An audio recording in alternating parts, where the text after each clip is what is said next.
So we've got an absolutely beautiful reef aquarium here that has been regularly or recently re-established. And we'll just go through and have a talk about some of the things that's going on. As far as the corals are concerned, the corals are really looking good. There's nothing besides the odd coral that's fallen off, because you've got to watch fish like wrasses that come and push the corals over. When you see corals on the ground like that, you've really got to pick them up as fast as you can, otherwise you are risking losing them. And then if you can't find a nice secure place for them, then you do actually have to glue them. So that's something to be aware of. Now, so the first thing I'll talk about is surface agitation. This tank has very good surface agitation. So the very first thing, this tank gets a good tick because the surface agitation is excellent. Now this particular wave maker here is on a constant flow. I would rather see that ramp up and then ramp down. I'd like to see that vary a little bit more. Now there was some concerns about dead spots, so we might actually just put another pump in the corner and angle it this way. I don't think that's heaps important, but I'm certainly not against it. Also, just being aware that different corals require different amounts of water flow. So if there's a lot of water flow here, then this is obviously where you're going to put your higher water flow corals. But then other corals don't need so much water flow. So in this area, if we put corellas, fluffies, recordias, zonanthus, and various things that don't need as much water flow can actually populate this area. So not everything has to be super high water flow. But in general, if your aquarium has about 20 times an hour water flow, then that's enough. But once again, the most important thing is this surface agitation, which this tank definitely gets a tick for. And the next thing to just be aware of is what's called kinetic energy. So the kinetic energy is when the movement of the water creates the movement of the water. So this tank is quite good because you've got all your flow going that way, which means you're going to have kinetic energy. If you had half the flow on that side and half the flow on that side, then what happens is the energy neutralizes themselves, and therefore you lose a lot of kinetic energy because you're using energy to neutralize energy. So that's another tick this tank gets. Now the tank is also set up very nicely in reference to photosynthetic surface area. So what we don't want is super steep reefs, so therefore the corals aren't getting good access to the light. Whereas here, it's all stepping back very nicely. And then we do need to be very aware of the way we're positioning the corals. So if we have a reef that's too steep, and we have corals facing this way, but actually the lights are up there, that's not so good. We really want to have corals facing this way, so you can see them, but at the same time they're also getting light. So we don't want them like that, or we can't enjoy them properly. We don't want them like that, because they can't get the light properly. But like this is beautiful. So the shape that this reef is actually very good. It's also got quite a lot of personality, this reef. It has a lot of swim-throughs, a lot of caves, a lot of interesting points. So that's very good. Also be aware with your scaping to try to group your corals, which really this is doing a fairly good job. You put your gonies in one area, you put your alveopora with them, you might put your euphyllias in another area, and that allows you to have more coral with less competition. Because if you go mixing your corals everywhere, then what tends to happen is you have more trouble with the corals stinging each other. Now, once again, the corals want a certain amount of light. So some corals are more tolerant for low light than others. So some corals are going to go better at the bottom, other corals will go better at the top. That's something to be aware of. And ultimately, what we really want you to do is regularly make a video of your aquarium running so we can see everything. And if you bring a water sample down to the shop, then we can comment on your grouping and your positioning. But ultimately, if you know what the coral should look like, and it's looking like that, then that's good. On the other hand, if your coral is like going like that, then it's probably in too much flow. If it's just moving like this, it probably doesn't have enough flow. So positioning a coral in relevance to the light and in relevance to water flow is very important, and in relevance to each other. So trying to group your corals is really important. And once again, if you have lower flow areas, you can put lower flow corals. So all in all, considering this aquarium is not old, I'm very happy with this aquarium. Now, there is definitely some things we can talk about down here. So the water comes down through this overflow. So that all looks great. It's not too noisy. I can hear it, but it's not too bad. Then it's going down here into some filter socks. Now, I hate filter socks because I hate cleaning them. So, and these ones here are already overflowing, which means they're doing something, but not really that much. And you have to clean them so often in order for them not to overflow. Otherwise, you end up with little particles in your water. Then it's going into some filter wool. I'm not really a fan of filter wool. I'm much more of a polyfilter lover, because what polyfilter will do is absorb anything impure out of the water and cling any particles. So you put the polyfilter in, it starts off white, and then over a period of time it'll change color according to what it's removing. And then when it turns to black, it's done. So my favorite mechanical media is actually polyfilter, but there are also some roller mats available now that are actually really good. I sort of don't like the smell of the roller mats, but in theory, they actually do work pretty good. So I'm not against roller mats at all.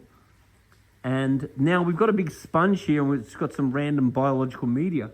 So less is not better for biological media, because if we have lots of sponge here and noodles and all these other medias that are not marine pure, I am very biased to marine pure because marine pure has had the research for the parallel denitrification. So if you have marine pure, the marine pure discharges discharges nitrogen gas without hydrogen sulfide. Whereas most of your other medias are going to claim to do that, but they don't. And most of them will produce nitrate. So then you got water going through, your proteins, amino acids, and ammonia are all broken down. Then you get to the skimmer. Now, so the skimmer can't remove nitrate. It removes the higher level organics that bond with oxygen. So therefore, you really don't want the skimmer after the biomedia. And you really don't want extra biomedia. You really just want the marine pure, because if you have a massive bag of noodles and a big sponge here, then you're going to produce lots of nitrate. And if you produce lots of nitrate, then you're going to use lots of nitrate remover. And I don't want to use a lot of nitrate remover, because using nitrate remover is expensive and it also puts residuals in the water that I actually don't want. Now, this is a pretty cool skimmer, but it is important that it's cleaned regularly, which this one looks pretty good. So you just go like this and you just spin that round, and that's got a little head cleaner in it. So I'm very happy with the skimmer. I just don't like where it is. I'd rather, in a perfect world, I'd cut a couple of these out, cut those baffles out, put the skimmer there, and then that would also allow the skimmer to be with a steady water level. Whereas here, the water level is going to go up and down a little bit, and that will affect the efficiency of the skimmer. So I want to make sure the inside of that neck is cleaned twice a week. And I would rather be using polyfilter as my mechanical media. And I would rather get rid of all the media that isn't marine pure, because I don't want nitrate production.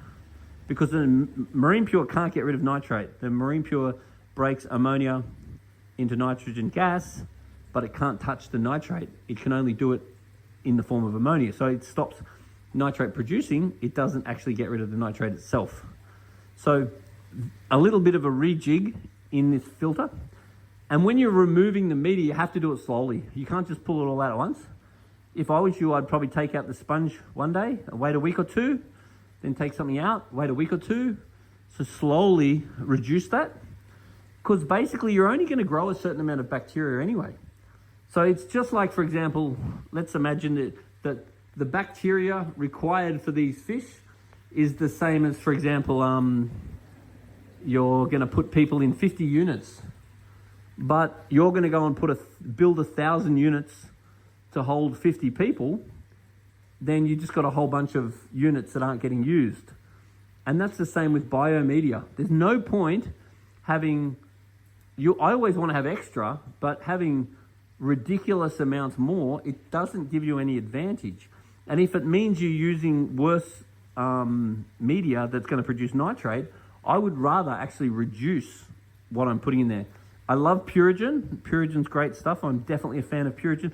And I also heard there was some carbon in here as well. Now, carbon is something that I like to use every now and then, particularly if I look in the water and it's not crystal clear. I like to put a little bit of carbon in. I might run it for a month or two, and then I don't use it. I don't use carbon all the time because carbon is an indiscriminate polisher. It's going to take out all the good and all the bad. It's going to increase your phosphate. And after a period of time, it's going to release what it's collected back into the water again. So if this was up to me, I'd get rid of the filter socks because I hate filter socks. A little bit of filter wool I'm not against, but I prefer polyfilter. Then I'd slowly get rid of the other medias besides the Marine Pure, which are these balls. And in a perfect world, I'd probably put the Marine Pure in like a sock or something, and like a filter bag, and just chuck it in this end. Because I'd rather it be after the skimmer, not before the skimmer. So a couple of small modifications here, and that's going to be great. Now over here, we've got lots of goodness going on here. We've got the Red Sea system. I'm very happy to see that.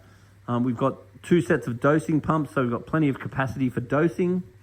So as far as your elements are concerned, I will just show you this.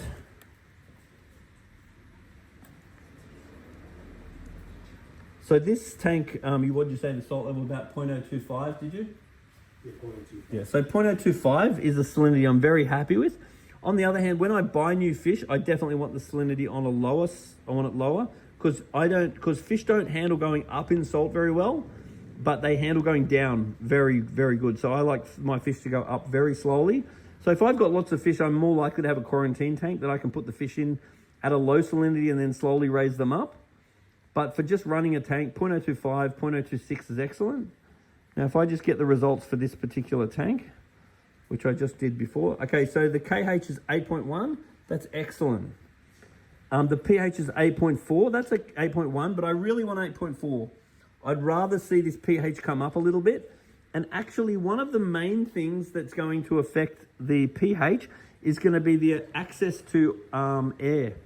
So if this garage is fairly closed and you've got aircon recycling, then your oxygen level of the air might be a little bit lower and your CO2 in the air might be a little bit higher. So if you don't have good access to air, then your pH tends to be lower. Whereas if there's better ventilation in the room, then your pH tends to be higher. The same with closing your doors. If all your doors are shut and your tank's not breathing well, or if you've got like tight lids or something, all this stuff makes the pH go down. So that's just something to be aware of. I'd rather this pH be slightly higher, but because this is a fairly new tank, I'm not unhappy with that. We've got a little bit of phosphate, I'm happy with that. Calcium is pretty good. I'd rather it slightly lower, but I'm not too bothered by that. Magnesium, I'd probably rather it slightly up, but I'm not at all bothered by that. Ammonia and nitrite's 0, and the nitrate's 0. Now, nitrate of 0 definitely worries me if we're adding nitrate removers, because you never want to add a nitrate remover unless, number one, you're cleaning your skimmer twice a week. Otherwise, it will get you residuals. And I never want to add it if I've got no nitrate. So this tank would never actually have no nitrate production because there's fish in it. But so if you ran that minimum, I'd be happy. I don't want to raise that add it at a higher level because I don't want extra organic carbon going into this aquarium that I don't have to. So I would make sure that's running on a minimum. Now, the other thing too that I would be doing on a semi-regular basis, let's say once every 3 months, is sending away a Triton test, because your macros are your calcium, pH, KH, magnesium. So your big things, you have to get them right. If you don't get them right, then nothing is going to work. Once you get them right, then you can start fine-tuning. Just like if you had a stereo and you've got treble, bass, mids, then the big ones, they sort of get the music to sound good. But then if you have a little bit more knowledge, then you might have your fine tuning, and you can then go and fine tune and separate out your frequencies and make the music sound even better if you have that sort of knowledge. So if you sent away a Triton test, which is an ICP test, about once every 3 months, Triton will give you some results, and then you can alter what you're doing according to the result. And then you can fine tune. because the difference between a tank that's fully pumping and a tank that's good is fine tuning. So with the macros, that's going to tell you whether your tank is going to work or not. But then in reference to making it totally pop, then it's just understanding the fine tuning, understanding the fine tuning of your equipment, understanding the fine tuning of your lighting, but also understanding the fine tuning of your water quality.